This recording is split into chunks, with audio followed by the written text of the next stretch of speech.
Hace unos días regresó el pontífice, el Papa Francisco, a los anuncios tradicionales después del verano, y ahí el Papa ha vuelto a hacer noticia. Ha afirmado que las personas divorciadas no están excomulgadas o separadas de la comunidad de la Iglesia Católica. Esta declaración ha levantado ámpula entre los más conservadores, quienes de inmediato llamaron al pontífice argentino a que reafirme categóricamente la enseñanza de la Iglesia de que los católicos divorciados y vueltos a casar civilmente no pueden recibir la Sagrada Comunión y que ese tipo de uniones debieran ser tratadas de otra forma. A propósito de esto, en los últimos minutos se ha creado una página a través de internet para apoyar los dichos del presidente y, según nos dicen en este momento, ha reunido más de 500,000 de firmas. Y para hablar pues más terrenalmente sobre estos temas con un experto proveniente de la Universidad Panamericana, una de las universidades más prestigiosas, recibimos esta mañana aquí en el estudio de La Primera Emisión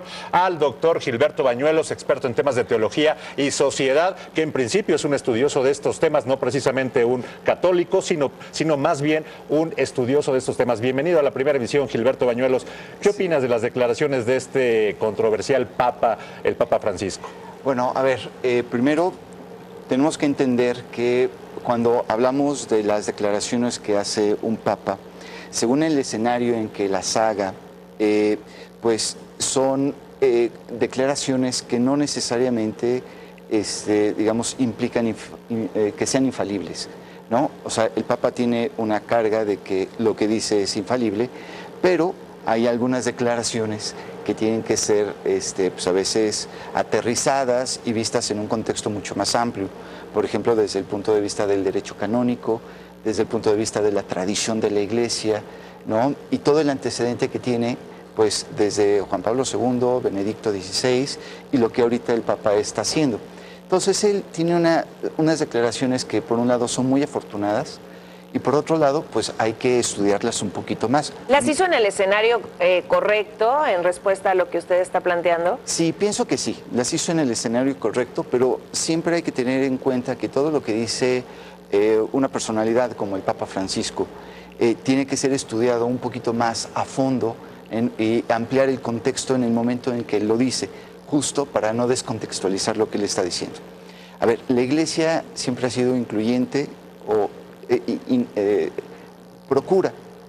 quiere que todas las personas se acerquen a la Iglesia, que todas las personas revisen su situación, ¿no? La Iglesia no excluye a nadie. En un principio, hay que decirlo así, la Iglesia no excluye. Excepto que se divorcien. Lo que pasa es que muchas personas se excluyen. O que seas homosexual. Claro. O se autoexcluyen, ¿no? Pero no es por una condición particular de que, ya me divorcié, no puedo ir a la iglesia, me he divorciado, no puedo comulgar, o soy homosexual, no puedo acercarme a la iglesia. Eso de entrada no es cierto, ¿no? Sino sí te puedes acercar a la iglesia. Mira, este tema ha generado un aliciente en la sociedad, al menos en la sociedad mexicana, que es la que está más cerca de nosotros, y percibimos que los mexicanos ven con cierto beneplácito esta posibilidad de seguir comulgando con la iglesia, a pesar de una circunstancia individual, resultado de una línea de tiempo que llegó a un final llamado matrimonio. Y esto también pues abre las puertas a una serie de controversias sobre lo que ha pasado hasta con personalidades públicas que, casadas, divorciadas y en el intento de volverse a casar por la iglesia, pues no han podido y han fracasado en el deseo de hacerlo. ¿Qué significa esto para la sociedad hoy, independientemente de que, como nos dices, esté uno ratificado por la Iglesia Universal Católica, el dicho del Papa? Bien, bueno, yo creo que abre una expectativa muy clara. O sea, sí hay que acercarse a la iglesia, hay que platicar la situación personalísima que cada uno tiene, ¿no? Hablar pues con toda apertura, qué es lo que tengo, qué es lo que soy, qué es lo que espero. Y entonces ya el caso particular se revisa. Ahora, lo que está diciendo el Papa es acércate a la iglesia, con su lenguaje claro, con su lenguaje cercano, con su lenguaje de inclusión, que eso es lo que ha llamado la atención muchísimo en los últimos 2 años, ¿no? Que tenemos de estarle dando seguimiento a los dichos del Papa, ¿no? ¿Qué es lo que está diciendo? Bueno, acércate a la iglesia. Él está diciendo que al final de cuentas la iglesia es para todos y no es una capilla de grupos selectos. Fue también lo que mencionó durante este discurso. En el caso, por ejemplo, de las personas divorciadas, también decía que el divorcio puede ser moralmente necesario cuando se trata de cuidar a los más pequeños. Con esto podemos entender que la Iglesia pudiera ya aceptar una situación de este tipo cuando finalmente se contrapone precisamente al tema de la familia, que es uno de los valores que mayormente promueve. Sí, a ver, la promoción de la familia implica orden y pide un orden en lo que es la vida peculiar de cada uno. A ver, lamentablemente para muchas personas a veces el divorcio implica ya hacer lo que uno quiera, ¿no? La Iglesia te dice, oye, te divorciaste, sí, hay que cuidar de los más pequeños, hay que cuidar de la persona o del cónyuge, ¿no? Al momento del divorcio. Y pues tendrías que llevar una vida ordenada, una vida, sí, cercana a la Iglesia, no una vida de, ¿cómo decir?, como de despilfarro interior, ¿no?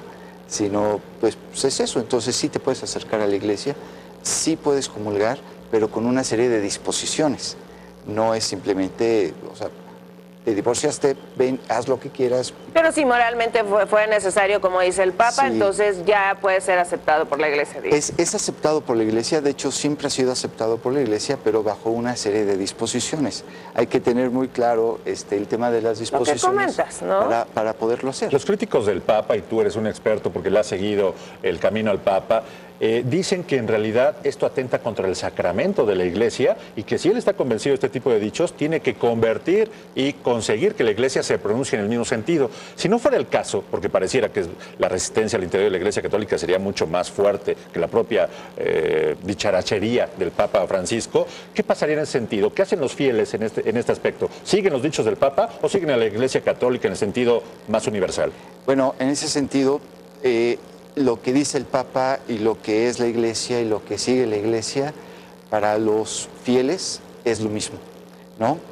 No tendríamos que estudiar y no descontextualizar a veces expresiones que son muy afortunadas, pero que siempre implican un estudio y un seguimiento. La Iglesia es tradición, la Iglesia es milenaria y lo que dice el Papa es una consecuencia de toda esa labor que se ha venido haciendo y trabajando en los últimos 50 años o en los últimos 2000 años, como tú lo quieras ver, ¿no? O sea, la Iglesia es tradición y lo que hacen los fieles es seguir la voz del Papa, porque el Papa siempre es una invitación a la reflexión, a la consideración, al cuidado de la dignidad de la persona, ¿no? La cual pues se recibe en la familia, se defiende en la familia, se desarrolla en la familia. Entonces, todos los hombres y los feligreses tienen una convocatoria muy clara a través de la voz del Papa. Correcto, doctor Gilberto Bañuelos, catedrático de la Universidad Panamericana. Gracias por estar aquí en la primera emisión, aclarándonos estas suspicacias provenientes de la fe, de la buena fe, para decirlo en el mejor sentido. Gracias, doctor. Sí, bienvenido, como siempre, a la primera emisión. Muchas gracias. Muchísimas gracias. Suscríbete a nuestro canal de YouTube para que siempre estés informado de las últimas noticias de México y el mundo. Empieza ahora mismo, dándole clic a estos videos.